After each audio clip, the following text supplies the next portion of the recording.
Hey guys, Chris here. Tonight we have a story about 3 kids in Florida who spend the night in a trailer in the forest. And what happens to them is so shocking that it affects them even after they became adults. That's next.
This is kind of interesting. I was going down the other road, I could look across the creek, and I saw a bear walking down the road here. Let's see if he's still here. There he is. He's a big one. He's right in the road. You see that?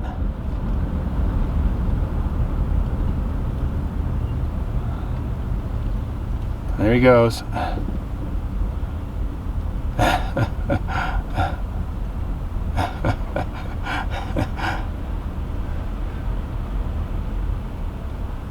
He's a big one. There's a scary bear there. Yeah, I saw that. He wanted us to get so close. Oh, your dog's handling it well. Yeah, I was kinda, but then I thought he's not gonna move, and so I came up here. Yeah, good for you. Yeah, I saw him coming down the road. I thought he was one of those plywood cutouts. You know how people put those in their yard sometimes? Yeah, at first I thought he was a dog. Yeah, he was pretty good size, but I'm I think he's gone. glad you're okay. He looks like he went up. Let me see if I can see him. Yeah, he went up to the Harvey's house. Oh, okay. All right, glad you made it. Have a good night.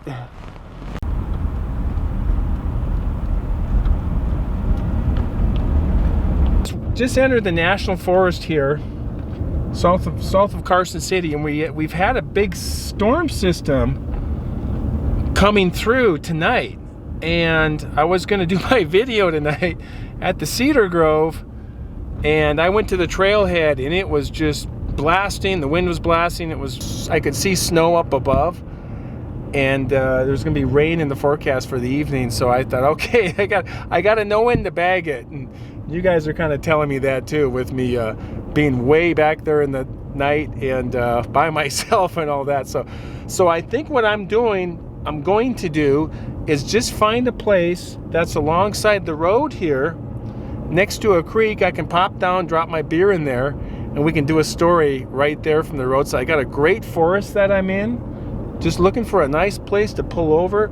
This looks really good right over here. Wow.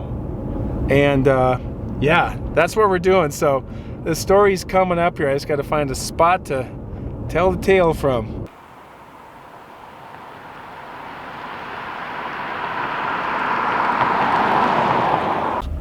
All right, I think this looks pretty good right here.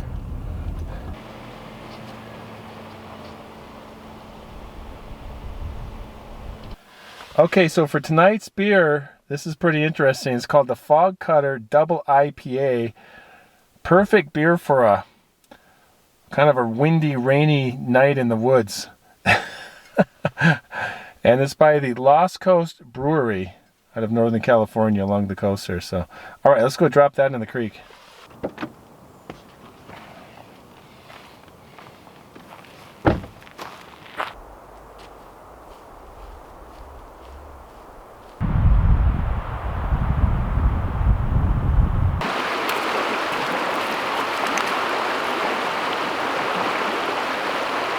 Let's check this out.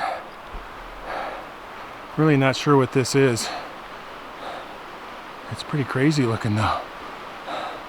Wow, it's huge. I think it's just natural growth, but it's very isolated. You can see there's nothing else like that around here. You can see how big it is too. I've just never seen a plant like that. Pretty interesting.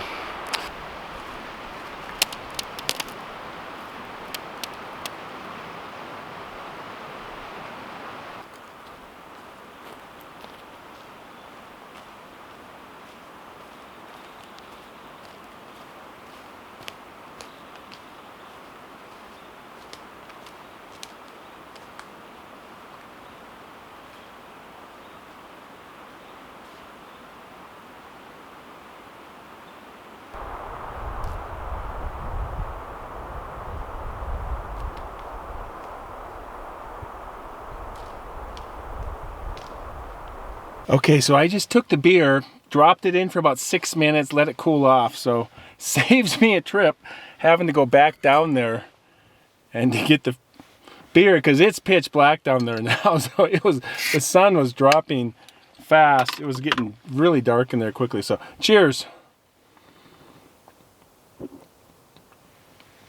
That is a good beer. Double IPA. Wow. So our story tonight takes place in Naples, Florida. And Naples, Florida is south of Fort Myers. And Fort Myers is south of Tampa Bay on the Gulf side of Florida. And Naples is on the coast, but east of there is some state forest.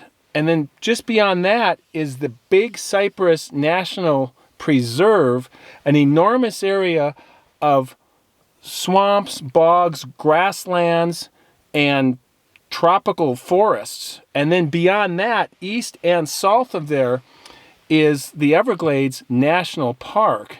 So the area is pretty wild country as far as Florida goes.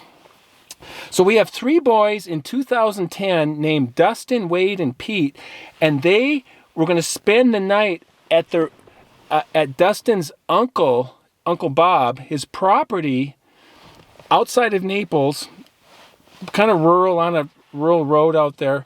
And he had about 3 acres of land, and with his trailer was up front near the main road. And then there was another side road going down the property on the south side, and then just east of there, west of there, was another trailer. And Dustin thought it would be fun to have his 2 buddies come out and spend the night, hang out, have a campfire, play some games in the trailer and stuff. So their cousin dropped them off about 6 o'clock. They hung out, checked out the trailer, and then they went out back behind the trailer and built a campfire. There was a fire pit there. And they were roasting hot dogs, had the hot dog sticks, had some pop, a styrofoam cooler with some pop in it. And it was a nice night, but it was April. The sun was going down a little sooner, and a little bit of rain coming, just light rain. They weren't too concerned about it because they weren't camping. They were in a decent trailer. And they're hanging out, goofing around as kids do, right? And then in the forest, directly behind them, directly behind the camper, the trailer, they hear this howl. And it's almost like a wolf howl, but then it had this agonizing scream afterwards. Pretty crazy. And they thought, a little spooked at first, and then they thought, oh, that's probably a dog or something, because it was pretty far off. And they weren't sure what to think about. Then it went again, and they heard some other dogs barking the opposite direction towards Uncle Bob's camper, and then down the road, there's some neighbors down there. And they said, okay, that doesn't sound like a dog. Maybe it's somebody pranking us. And they thought, you know, who knows that we're here, but maybe there's just some people out there just having fun. So they decided to start howling themselves, just to like, okay, we can screw around too, you know. I mean, they were, you know, 13, 14-year-old boys is what their ages were. And this, whoever it was, didn't really respond to it. And they're howling and whooping it up, you know, oh, like that. And then Pete, for whatever reason, decided to be kind of like a monkey. So he goes, ooh, ooh, ooh, like a kid would do it. And that seemed to get this thing's attention. And so it started coming closer. They could hear it coming closer. And it was mimicking what Pete did.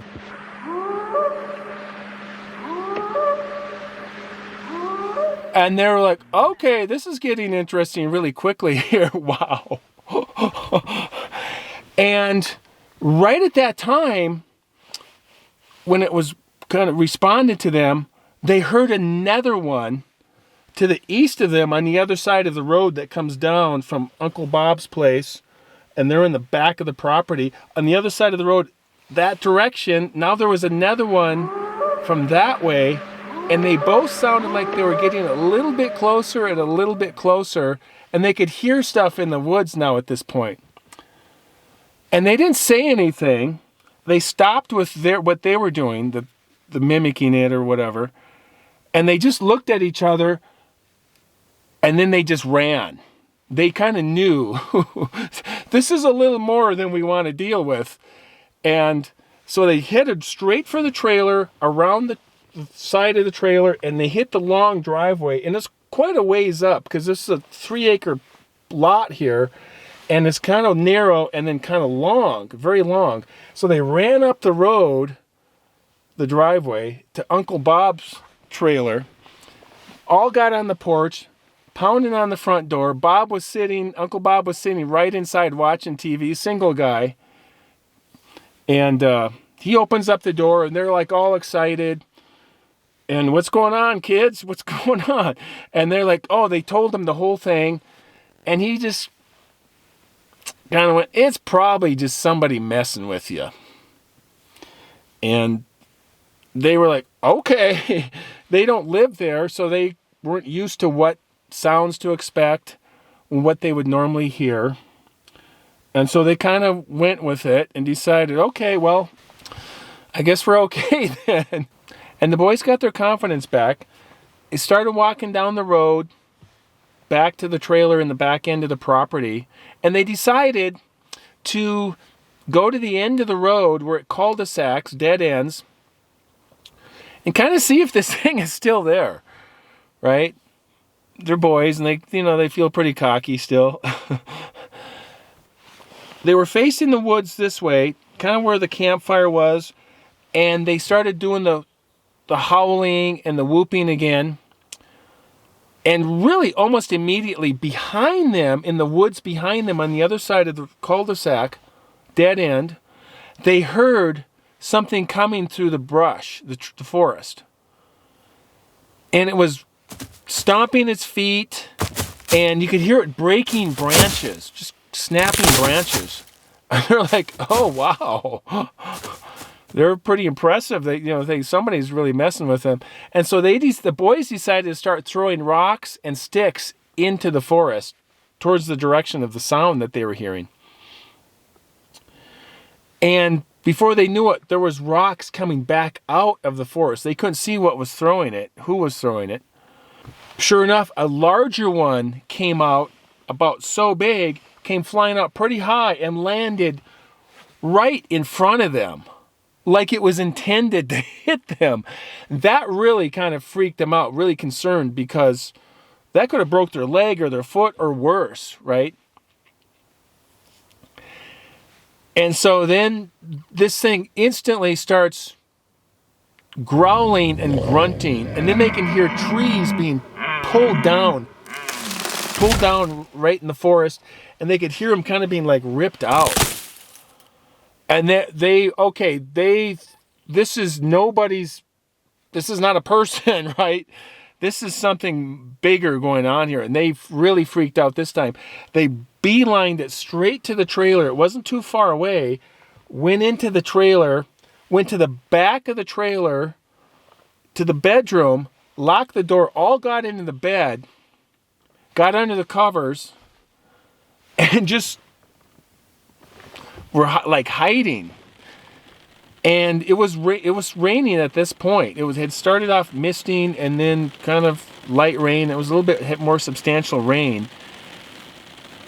And they could hear this thing howling just outside of the trailer. And they were like really freaked out. It's raining. They're all huddled together like sardines in this bed. And this bed took up most of the bedroom. It was at the end of the trailer, the forest end of the trailer. And they are freaked out. And then they hear walking around the trailer.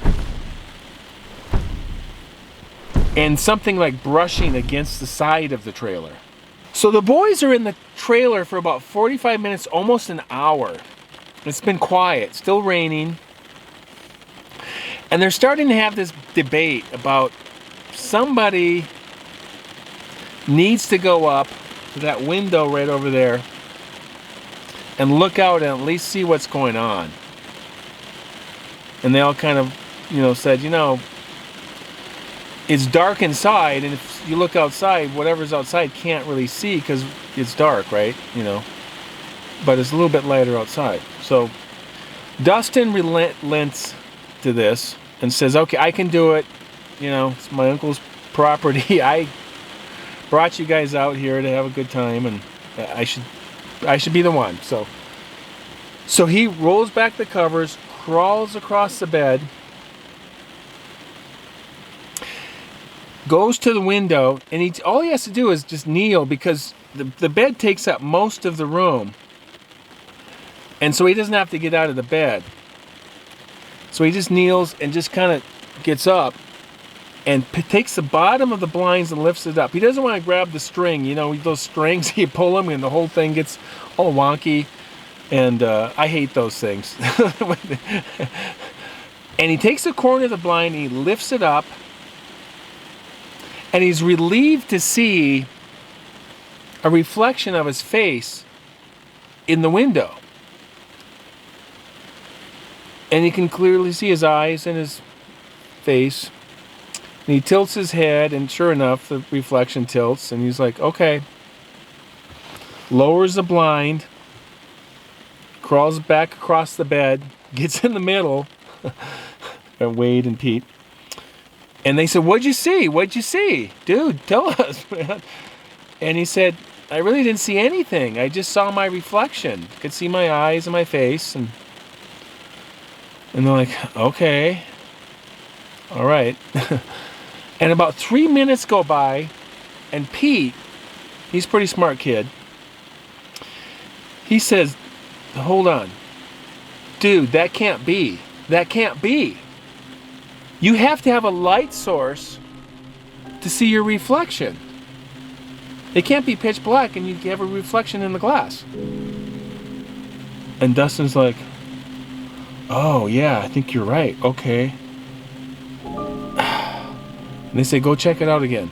So Dustin rolls back the covers, crawls back across the bed to the window, takes the corner of the blind and lifts it up.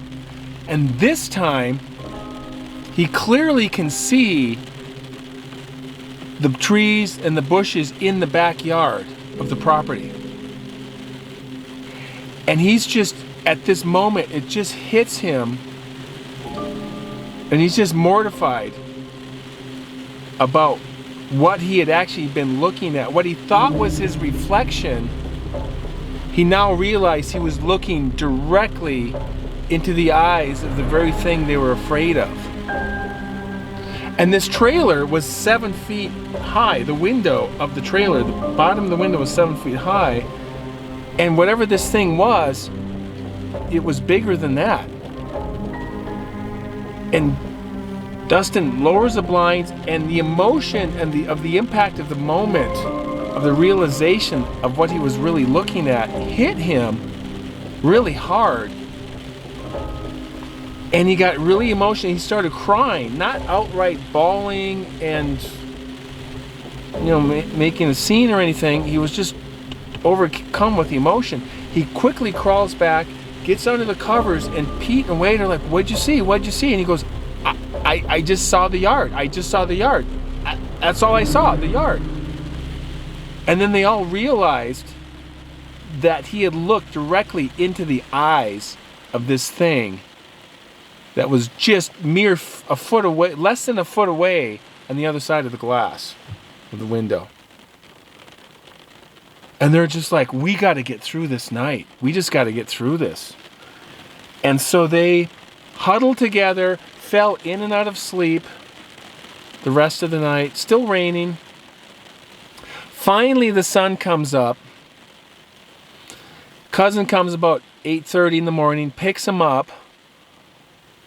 Dustin was just adamant that whatever he saw could have easily killed him, but it didn't. And he was just overtaken by the allure of that, as well as the fear. So it was just this mix, and really hard. And then years later, they were still dealing with it emotionally, and they'd never seen anything like it before or since. But there was always this allure for Dustin to kind of know more about what he saw and to understand it. Maybe not to experience it, but to understand it, of what they saw that April in the forest of Florida in 2010. So there's my story, guys.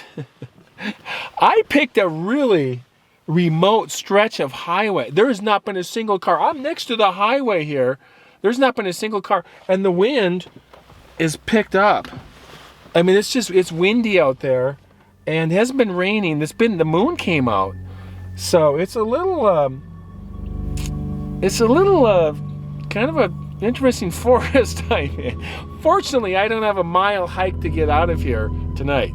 So thanks to you guys. You guys have been kind of watching out for me. I appreciate that. You guys are like, dude, what are you doing in the forest well after dark and hiking around by yourself and telling scary stories? You're crazy. So I'm kind of listening to you. So at least I'm in my car tonight, right? But yeah. Well, thanks for watching. Hey, and if you guys like this story, check out this next one right here. It's just as good, and I really appreciate you guys like and subscribe and all that fun. You guys know how to do that. So, all right. As always, we'll see you next time, and keep hiking.